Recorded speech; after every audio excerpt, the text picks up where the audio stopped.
This is the beginning, and then we go all the way towards the end.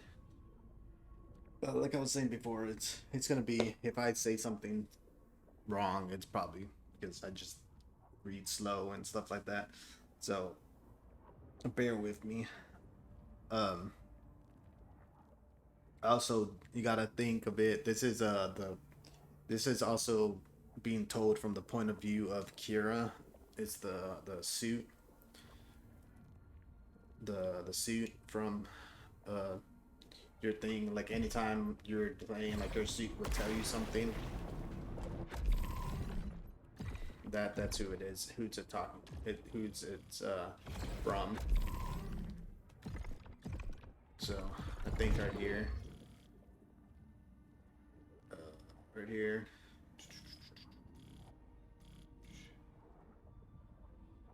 I don't know. Anyway, like I said, it starts off at this one. We arrived. Okay, we arrived from so far away, believing in ourselves. We were pure and impure, knowing nothing, wanting everything, unaware that we had been called for each of us a purpose. Uh, Deroy would lead, Micah would find, Garcia would build, Lydia and Codell. Codell would learn, and I would connect. Pioneers, prisoners, we led and we found, and we built and we learned. Then something else connected with us. Micah found it first out there beyond the horizon, sleeping in the eclipse. It touched his very essence, and he felt it. In the blazing gold carcass, he was transformed. Oh, I mean, not carcass. In the blazing gold caress, he was transformed. He came back to us with new purpose, new power, a prophet and a king. So Micah is the prophet, the boss prophet that you fight. Um, and he's the one that's down there in the bottom. He's the first uh, dude you fight. Uh, this what this what he had never known he needed, and now all he ever wanted to be or to have been so small and now so great. He offered to share his gift with us to show us the blazing gold promise beyond the horizon, so that we too could feel its. I don't even know how to say that. Represents. I. You know what? It's pretty much like glory. To feel like their glory. I'm pretty sure that's what I meant. We agreed and we dreamed of dark places. I mean, we argued and dreamed of dark places of spindly hands, too many hands, bathed in yellow light, grasping and taking. We knew, we knew, but we could not deny his beauty. We could not refuse his luminescence. As the sun died over and over, hope died with it, and we began to see salvation. So each of us, we took his hand, we took his many hands, and he led us to it. Beyond the horizon, we met its golden glory. We felt it course in our blood, and our bones. It opened our eyes and our minds, triumphant and soaring. The last thing I remember before the yellow took my flesh and myself was Delroy. As the shape of his brow bubbled and tore, he stared at Micah,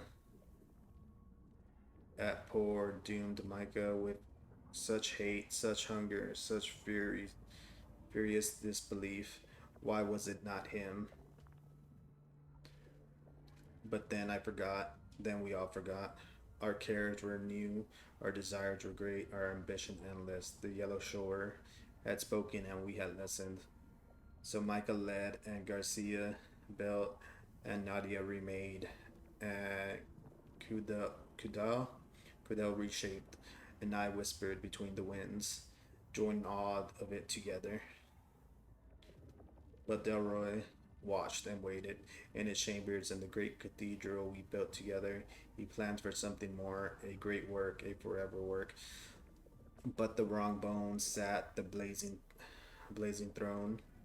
So he whispered his promises with a twisted smile until we understood, until we knew.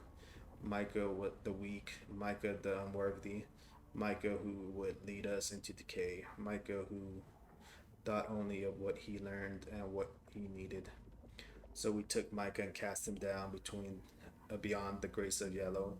We bound him in a prison of rot deep down below the rise, so far below the prophet of dirt, unable to see the eclipse, the sun screaming death.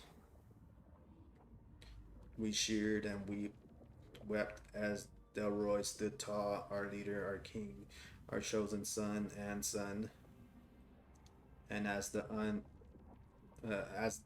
as the usurped king below fell into rot, we grew and grew, our want so great, our purpose so certain.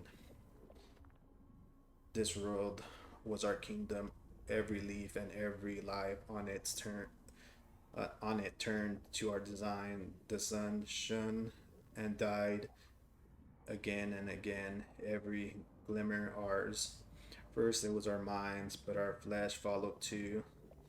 The crest upon our brow, the gold in our eyes, the all holding hands, the burning kronas that gave and received the the eclipse's devouring light.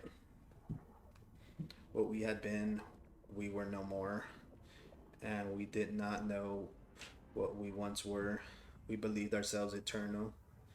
This was and is always us, the sons and daughters, fathers and mothers of the yellow sun. The yellow shore. But we needed more. Infinite was our ability, infinite our aspiration, but why sully our repentant hands in the dirt? We knew they would come, and after long years, after the sun died and our world was remade again and again and again, they did at last. The insect horde. So pretty much they're saying like the first thing they Micah finds them. Micah finds the. I'm gonna cut off a little bit here so I can explain it a little bit. So Micah finds out about the Yellow Shore. He's the first one to do it. He gets reborn. They all have this like vision of it. So throughout that time, he starts transforming. They start changing little by little, but Delroy didn't like that, so he does like a coup and they send the prophet Micah down into the rise where you fight him. Um, and pretty much they're just doing whatever at that point. And then the insect horde is Echelon 2. So Echelon 2 arrives. That's what they're waiting for. And the insect horde, which is Echelon 2.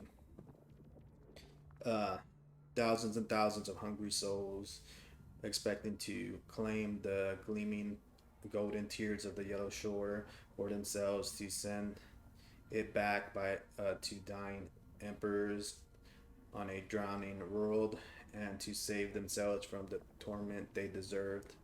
So pretty much is just they're just saying that Echelon 2 came to try to steal the Luminite or whatever.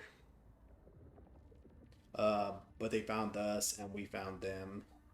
We took them, every last one, and we broke them. They saw us, but they did not recognize us. So they cowered and begged. All a full half slaughter, the rest in chains and sent to dig and carry and collapse. Once the black dam stood above all, a testament to our splendor, and a wall between us and them, we looked down upon those who were left, those who still lived, caked in their filth and desperation. So pretty much the Echelon 2 gets there. They didn't want to like both sides didn't want them to know each other, but somehow but eventually they do meet, and the Echelon 2 people don't recognize them since they're already transformed into the Illuminate. So the Echelon 1 people pretty much kills half of them and then enslaves the other half. and they make them build the dam. They made them build the dam, that area, and they made them dig in the mines. So all the machinery and stuff is them Echelon 2 people doing that. And then we'll continue. We saw how they wanted to please us, how they yearned to be like us. So we took their greed and we made them new. So pretty much after they built the thing, they see that they want to be kind of like them apparently, and they make them into more illuminate. It was her. Some of it was her that must be known. It must not be forgotten. The magician, my Nydia, so kind and so pure, but it was her who changed them, the insects. She made them new, made them want, and made them need. New faces, new flesh, shriveled mirrors of ourselves. So pretty much, Nydia, after they make it, Nydia is the one that convinces them and makes them transform into Illuminate for the Echelon 2 people. So this is pretty much what's happening from Echelon 1 to Echelon 2, and the years and time that's been going by,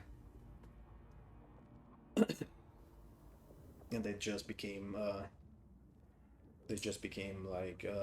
like themselves, or like them. So Echelon 2, this is where it's still part of Echelon 2, and then right now it's going to go from Echelon 2 to Echelon 3 before they arrive. What happens in between there? Um, we gave them only scraps, the thinnest of promises that they would shine and soar like us one day, that anyone could be anyone could become a king. We lied and laughed, they hungered and they built and they fought for us. They rotted and they consumed until all this world was in our image. An eternal empire, the kingdom of the eclipse, the vanguard of the yellow shore, all of it ours, but never enough, never enough. We wanted every shining crystal underground. We wanted every atom of the sky above us, and we wanted everything beyond, between the seams and among the threads. But he, the king, the once man, he stood above us all and kept us in our place, rose inviolable, the architect, the shepherd, the voice, the priestess who stood forever by his side. So this is the part where you see in the cathedral where that hologram, when you go to the cathedral, where the Delroy is telling you like, oh, this is the architect, Garcia, the shepherd, and all that, where he's telling everybody the purpose and stuff like that in the past. Anyway, and where far and somewhere far below, sinking and wailing, the forgotten prophet. Each of us believed ourselves king, but there was him, first and last, always him. So she came to me, the priestess, my priestess, and she said, what we must do. We must take our world back from him. The people loved her, so she was their mother and their love. She promised she would take each of them to the promised shore.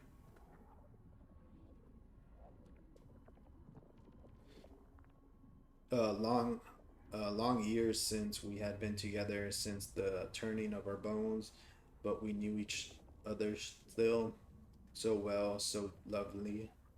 Trust complete, even in the cycle of greed. She saw in him what she had seen in another long before, what she had fled from to win. She just fled from to win a new day, and together we promised that it must end. Okay, so from here, not Nydia, as the priestess, sees that uh sees that Delroy is being kind of like uh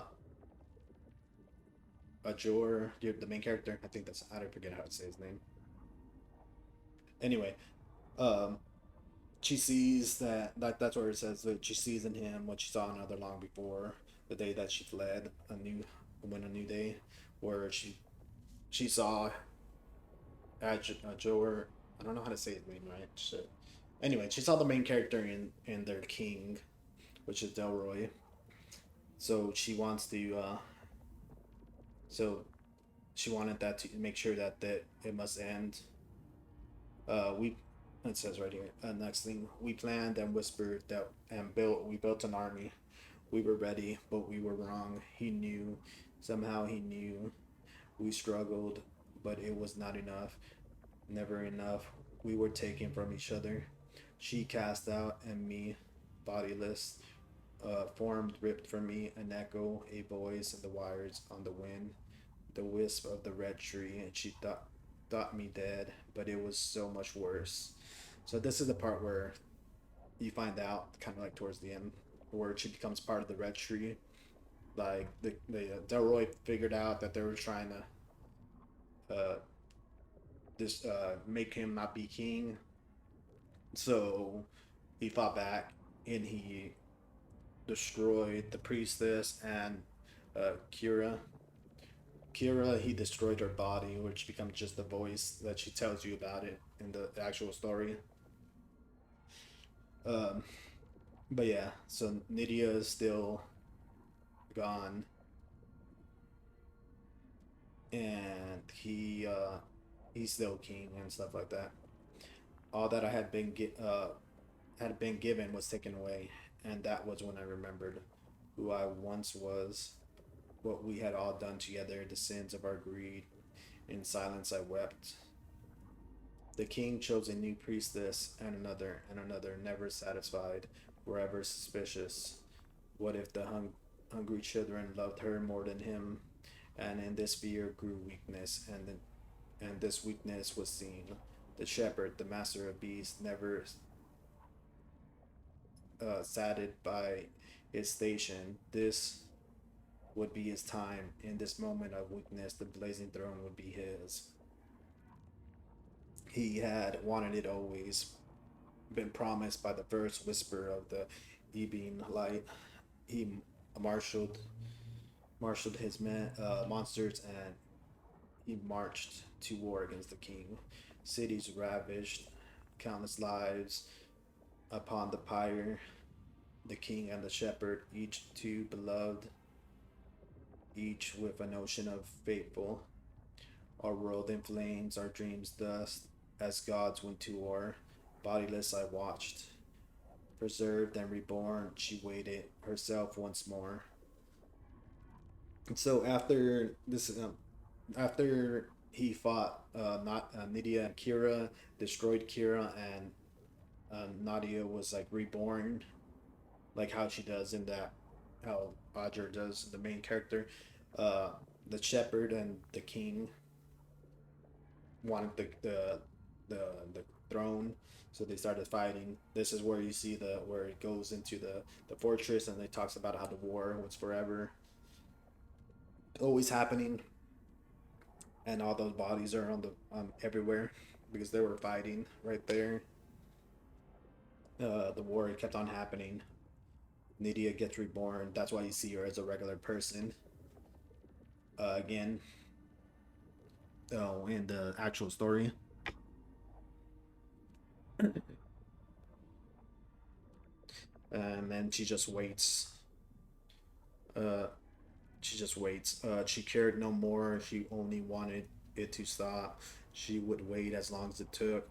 In the sun-cursed wilds, she hid with her designs and her devices for hundreds of lifetimes, crawling from the black pool each time, hoping that it was over. So that means like she just pretty much died of old age, and she would come back, and she would just be doing that constantly. Each time she rose from the pool, she remembered it was her sin too, and she hated herself for it. So long ago, with the first gleam of yellow, she had believed in the promises of perfection, in the great morning or mending of all that was wrong. But the way the want and the need had taken her too, and she had built monstrosity. The greed and hunger died in her, but alive and screaming in the king and the shepherd. Centuries of turmoil, towers of the dead, until the architect at last made her choice, the king. She chose the king, and then it was over. The shepherd fell. The blazing throne would never be his. Down, down, down in the depths he was cast. As the moat grew on his hide and his thoughts dissolved, the architect, the king savior, demanded reward, no fate or loyalty, after all, only opportunity. She would wrap those great wings around the world and name it hers. For the king, for the king, his throne, his name, hallowed uh, totems, and so to the last they had been all traitors. So he took her mind, another beast in the wilds, defending her fortress in his name with animal rage. Okay, so just emphasizing this. So anyway, at a point, the architect, the flying monster that you fight in the tower, she eventually sides with the king.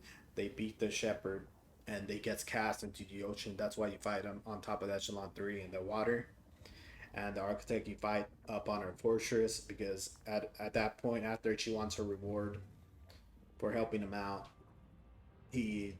like takes off her mind, so she's just pretty much flying around doing whatever with just animal rage, not knowing what the fuck's going on. So just now, and his what I mean just now, just him now and his priestess in yellow, who he hated, and as he had hated all her sisters before her. He looked upon his broken world and screamed. It meant nothing, nothing at all. King of collapse, king of despair, king of insects.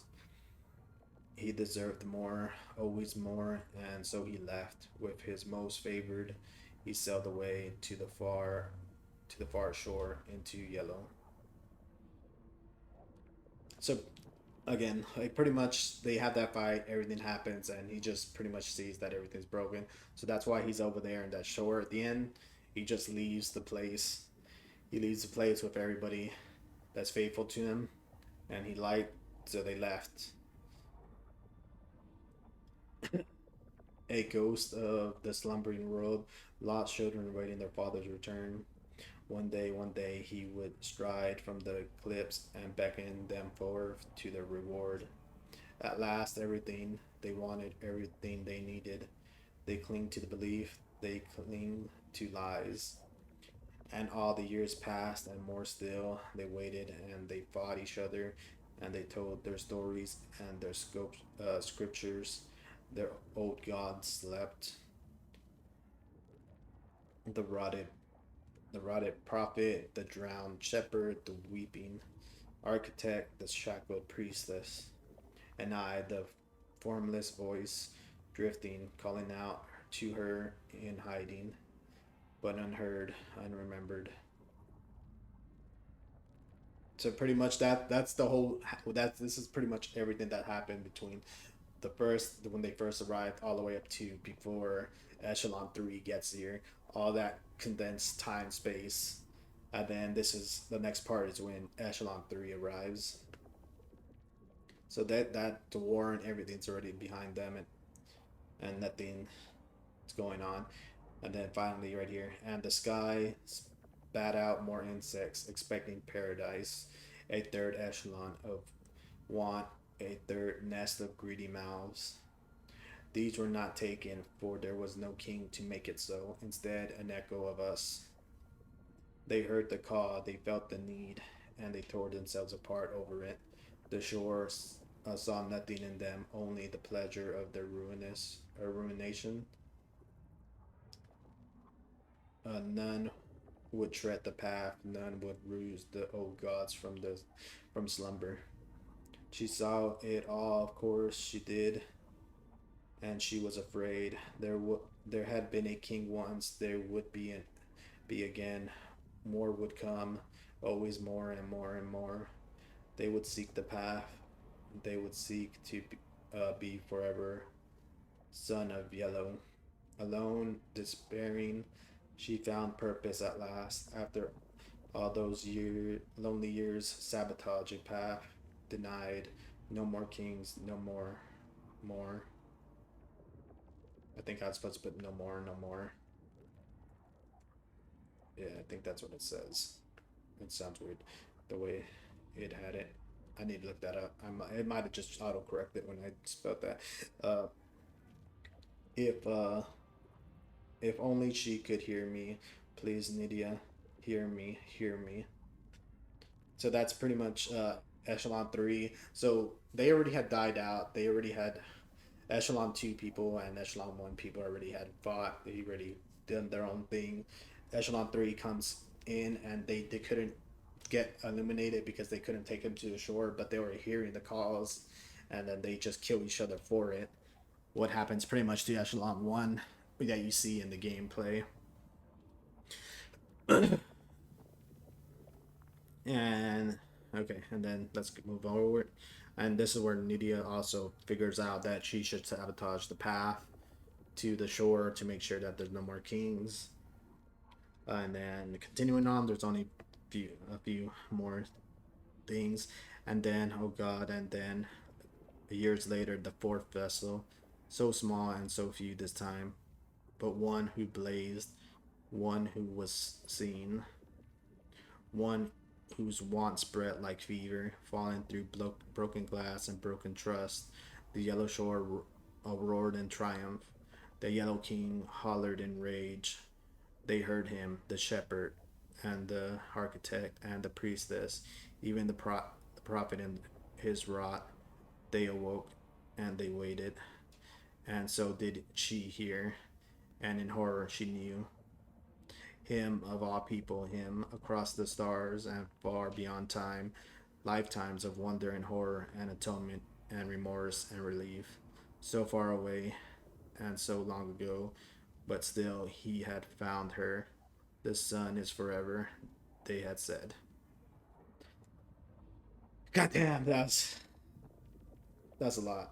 But that is the background. That is the backstory before and what everything that happens before you get there. It's fucking crazy because that does give you so much insight into like what happened and what was going on.